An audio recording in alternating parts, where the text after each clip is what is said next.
Hello दोस्तों, आपका स्वागत है आपके अपने चैनल सीक्रेट मोटिवेशनल मिस्ट्री में। दोस्तों, नवरात्र आ रही है।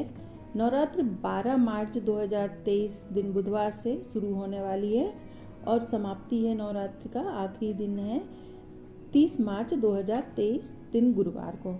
दोस्तों, इस बार माँ जगदम्बा नौका पर सवार होकर आ रही हैं और उनकी वापसी होगी हाथी पर सवार होकर। दोस्तों, मैं आपको इस नवरात्रि में कुछ ऐसे उपाय बताने वाली हूँ, क्योंकि हम वैसे भी पूजा पाठ तो हम करते ही हैं हर रोज़ माँ जगदम्बा की, लेकिन अगर नवरात्र में हम कुछ पूजा पाठ ऐसी करें जिससे हमें उनका जल्दी ही फल मिलता है और जल्दी ही माँ हमारी इच्छा को पूरी करती हैं, तो और उनका आशीर्वाद हम पर बहुत जल्दी बनता है। तो आप कुछ उपाय ऐसे हैं दोस्तों जो आप करेंगे तो आपको बहुत ही जल्दी फ़ायदा मिल जाएगा। जैसे आप घर खरीदना चाहते हैं तो आप ये उपाय ज़रूर करें, आपको ज़रूर फ़ायदा होगा। आपको एक छोटा सा मिट्टी का घर लेकर आना है या उसको लाकर आपको माँ दुर्गा के यानी आपका जो मंदिर है वहाँ पर रखना है और माता रानी से प्रार्थना करनी है कि वो आपकी इच्छा ज़रूर पूरी करें। तो आपकी इच्छा ज़रूर पूरी होगी और आपका घर अपना खुद का ज़रूर हो जाएगा। और उन्नति अगर आप चाहते हैं तो ये उपाय करें। नवरात्रि के दौरान घर में तुलसी का पौधा लगाना बहुत शुभ माना जाता है। अगर घर में पहले से तुलसी का पौधा है तो कोई बात नहीं, अगर नहीं है तो आप एक नया पौधा नवरात्रि के दिन लेके आएँ पहले दिन और उसे आप घर पे लगाएं, बहुत ही शुभ माना जाता है। तो उसमें एक सिक्का लेना है और अपनी मन्नत बोलकर इस सिक्के को तुलसी के नीचे मिट्टी में गड़ा देना है, दबा देना है। ऐसा करने से आपके उन्नति के मार्ग प्रशस्त होंगे और जीवन में सफलता मिलेगी। अब तीसरा उपाय है, लड़के या लड़की के विवाह में अगर विलंब हो रहा है, किसी वजह से लड़के लड़की की शादी नहीं हो रही है, तो आप ये उपाय ज़रूर करें। किसी भी नवरात्रि पर आप ये उपाय कर सकते हैं। मतलब साल की जो 4 नवरात्रि होती हैं उनमें से किसी भी नवरात्रि में आप कर सकते हैं। 2 नवरात्रि गुप्त होती हैं और 2 नवरात्रि ये होती हैं जो अपने को मालूम होता है। तो आप इन नवरात्रियों में आप कर सकते हैं। तो आपको करना क्या है, शारदीय नवरात्रि या चैत्र नवरात्रि या गुप्त 2 नवरात्रि होती है उसमें कर सकते हैं। तो आपको करना क्या है, एक आम का पत्ता लेना है, उसमें हल्दी से स्वास्तिक बनाना है, 2 स्वास्तिक बनाना है, एक हल्दी से स्वास्तिक बनाना है और एक सिंदूर से स्वास्तिक बनाना है। तो आपको जो दोनों स्वास्तिक बनाना है वो अलग अलग एक ही पत्ते पर बनाना है और जो हल्दी से स्वास्तिक बनाए हैं आपने उसमें कुमकुम के चावल रखना है और जो आपका कुमकुम सिंदूर वाला स्वास्तिक है उस पर हल्दी का चावल रखना है। अब आपको करना क्या है, इसके बाद आपको जिस भी बच्चे की शादी नहीं हो रही है, लड़का या लड़की जिसकी भी शादी नहीं हो रही है, तो आपको उसका नाम और गोत्र बोलकर उसी बच्चे के हाथ में रखकर वो पत्ता और आपको नीम के पेड़ के नीचे रखवा देना है। ये तो देखेंगे आप 3-4 महीने के अंदर ही उनकी शादी तय हो जाएगी। चैत्र नवरात्रि को आप जो भी मनोकामना चाहते हैं वो आपकी ज़रूर पूरी होगी। तो अभी आपकी ये चैत्र नवरात्रि चल रही है, आप ये उपाय ज़रूर करें तो आपको ज़रूर सफलता मिलेगी। शिव जी पर चढ़ा सकते हैं, आपको ये शिव जी पर चढ़ाना है। जो फूल आपको पूरे 9 दिन तक मिल जाए वो फूल आपको लेके आना है और 9 दिन तक वो फूल आपको चढ़ाना है। जैसे गेंदे के फूल हैं या धतूरे के फूल हैं या जो भी आपको फूल मिल जाते हैं जो हम शिव जी पर चढ़ा सकते हैं। जो नहीं चढ़ा सकते वो नहीं चढ़ाना है, जो चढ़ा सकते हैं वो फूल आपको लेकर आना है। शिव जी की विधि विधान से पूजा करनी है मंदिर में जाकर, लेकिन करना आपको ये शिव मंदिर में जाकर आपको पूजा करनी है।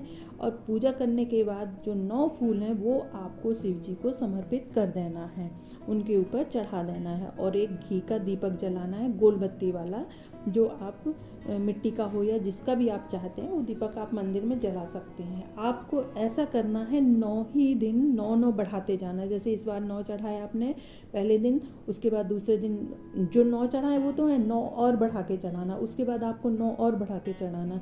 ऐसा करते हुए आपको पूरे 9 दिन चढ़ाना है। तो 9वें दिन वो आपके 81 फूल हो जाएंगे, 81 फूल हो जाएंगे और आपको इस तरह से चढ़ाना है और अपनी मनोकामना उनसे बोलना है।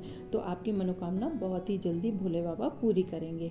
अब नवरात्रि के दिन जैसा आप चाहते हैं, मनचाही शादी चाहते हैं या शीघ्र विवाह चाहते हैं या दाम्पत्य जीवन में कोई परेशानी आ रही है उसे दूर करना चाहते हैं, तो आप नवरात्रि के समय ये उपाय ज़रूर करें, आपको ज़रूर सफलता मिलेगी। ये उपाय आपको करना है 6वें दिन, नवरात्रि के 6वें दिन, यानी माँ कात्यायनी के देवी के दिन करना है। तो आपको करना क्या है, इस उपाय में कात्यायनी माँ के मंत्रों का जाप करना है। पीले वस्त्र पहनकर संध्या काल में ही ये आपको पूजा करनी है। माँ कात्यायनी की पीले वस्त्र पहनकर आप पूजा करें। पीला या लाल रंग का आसन आप ले सकते हैं। पीले फूल चढ़ाना है, पीले मिठाई चढ़ाना है, पीला फल चढ़ाना है और शहद जरूर चढ़ाना है आपको, क्योंकि कात्यायनी माँ को शहद बहुत ही पसंद है, बहुत प्रिय है उन्हें ये शहद। तो आपको इसका भोग भी लगाना है माँ कात्यायनी को। और आपको ये मंत्र बोलना है, ओम कात्यायनी महामाये महायोगिन्य धीश्वरी नंद गोपसुतम देवी पति में कुरुते नमः। ऐसा आपको मंत्र बोलना है। मंत्र है कात्यायनी महामाये महायोगिन्य धीश्वरी नंद गोपसुतम देवी पति में कुरुते नमः। माँ को इस मंत्र से आपको जाप करना है। ये पूजा आपको करनी है नवरात्रि के 6वें दिन से। 108 बार जाप करना है। 21 दिन तक आपको ये पूजा करनी है। और ये माला जो आपको करनी है, मंत्र का जाप करना है, वो 21 दिन तक करना है। आपको कमल गट्टे की माला से जप करना है। पूजा करते समय आपको घी का 2 बत्ती वाला दीपक जलाना है। अगर घी नहीं है जला सकते आप 21 दिन तक, तो आप तेल का भी दीपक जला सकते हैं। तो आपको इस मंत्र को करना है। और अगर लड़कियों का बहनों का पीरियड अगर बीच में आ जाता है तो वो ये फिर से 21 दिन के लिए चालू कर सकती हैं। शुद्ध होने के बाद 21 दिन के लिए फिर से चालू कर सकती हैं। और विवाह में आ रही सारी रुकावटें दूर हो जाएंगी। कुंडली में विवाह के ग्रह में कोई रुकावट है वो भी दूर हो जाएगी। सभी तरह की जो भी परेशानियां हैं, सारी परेशानियां दूर हो जाएंगी।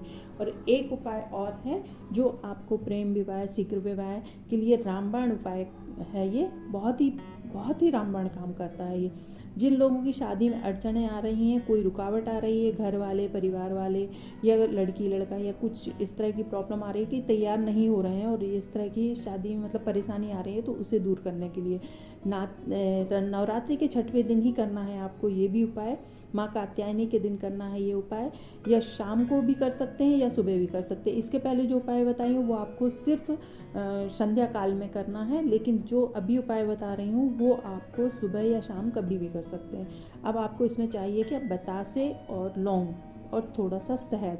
तो आपको कैसा करना है, जितनी उम्र के आप हैं, जितनी आपकी उम्र है, 22 साल, 24 साल, 25 साल, जितनी भी आपकी उम्र है उतने आपको बतासे लेना। उतने किलो नहीं, उतने बतासे लेना है आपको। 1, 4, 5, 6 ऐसे करके जो बतासे होते हैं ना, वैसे आपको बतासे लेना है। और उन बतासों में जो लौंग लेना है, लौंग जो है वो पूरी फूल वाली होना चाहिए, कटी फटी लौंग नहीं होना चाहिए। बतासे भी अच्छे साफ सुथरे होना चाहिए और अच्छा शुद्ध शहद होना चाहिए। अब आपको करना क्या है, आपको पूजा चालू करनी है। माँ दुर्गा के सामने बैठ जाना है और उसके बाद आप दुर्गा माँ के गणेश जी से प्रार्थना करें, माँ कात्यायनी से प्रार्थना करें और उसके बाद ये उपाय आपको चालू करना है। लेकिन माँ दुर्गा की फोटो के सामने या मूर्ति है या जो भी है तस्वीर है, उनके सामने आपको एक बड़ा ऐसा बर्तन रख लेना है, थाली या कुछ बड़ा सा बर्तन जिसमें आप वो बतासे रख सकें। तो आपको क्या करना है, एक बतासा लेना है, उसके ऊपर लौंग रखना है और उस पर शहद डालना है, या फिर जो बतासा और लौंग है उस पर शहद रखना है। तो लौंग और शहद इस तरह से आपको जमाते जाना है और उसके बाद आपको ये बतासे माँ दुर्गा के सामने थाली पर रख देना है। और आपको मंत्र ये बोलना है, जब आप वो बतासा रखेंगे वहाँ पर तो आपको मंत्र बोलना है, ओम ह्रीम क्लीम कात्यायने नमः। ओम ह्रीम क्लीम कात्यायने नमः। फिर आपको ये आपने एक बार बतासा लिए, लौंग लिए और शहद डाले और रख दिए। अब आपको दूसरी बार फिर ऐसा ही करना है। आपको बतासा लेना है, उस पर लौंग रखना है, उस पर थोड़ा सा शहद रखना है। उसके बाद आप ये फिर से रखते हैं। जितनी आपकी उम्र है उसी तरह से आपको उतने बार करते जाना है। अब उसके बाद जब आपकी पूरी पूजा हो जाती है इस तरह से, अब उसके बाद क्या करना है आपको, वो अगर आप दिन में कर रहे हैं सुबह के समय ये काम, तो आपको वो चीज़ शाम तक रखी रहने देना है माता के सामने। शाम को उसको उठाकर और किसी ऐसे स्थान पर ले जाकर आपको डालना है जहाँ पर बहुत सारी चींटियाँ रहती हैं। आपको ये सारी चीज़ें ले जाकर चींटियों को डालना है। अगर चींटियाँ नहीं मिलती हैं तो ही आपको किसी पीपल के पेड़ के नीचे रखना है, लेकिन कोशिश पूरी कीजिए कि आपको चींटियों वाली स्थान पर रखना है, क्योंकि वो ज़्यादा अच्छा है। अब अगर आप शाम को ये पूजा करते हैं तो शाम के समय अगर आप ये पूजा करते हैं तो आपको ये सामग्री उठाकर सुबह ले जाकर चींटियों को डालना है। ऐसा करने से आपकी सारी परेशानी दूर हो जाएंगी और आप जैसा विवाह चाहते हैं, आपकी जो इच्छा है, तो वो आपकी इच्छा जरूर पूरी होगी। अगर आप चैत्र नवरात्रि या शारदीय नवरात्रि या गुप्त नवरात्रियों में अगर आप अखंड ज्योत जलाते हैं तो आपका उसको बहुत ही ध्यान रखना चाहिए, क्योंकि ज्योत जिस तरफ दिशा की तरफ मुँह होकर जलाई जाए, शुभ दिशा पर जलानी चाहिए। अगर आप पूर्व दिशा की ओर ज्योत का मुख रखते हैं तो संपदा में बढ़ोतरी होती है, पश्चिम की ओर मुख करके जलाते हैं तो वैभव बढ़ता है, और अगर उत्तर की ओर ज्योत का मुख होता है तो आयु में वृद्धि होती है और घर में अकाल मौत को रोकता है। लेकिन दक्षिण की तरफ मुँह करके कभी भी ज्योत नहीं जलाना चाहिए। दोस्तों, अगर आपको मेरा ये वीडियो अच्छा लगा हो तो आप लाइक शेयर सब्सक्राइब जरूर कीजिए।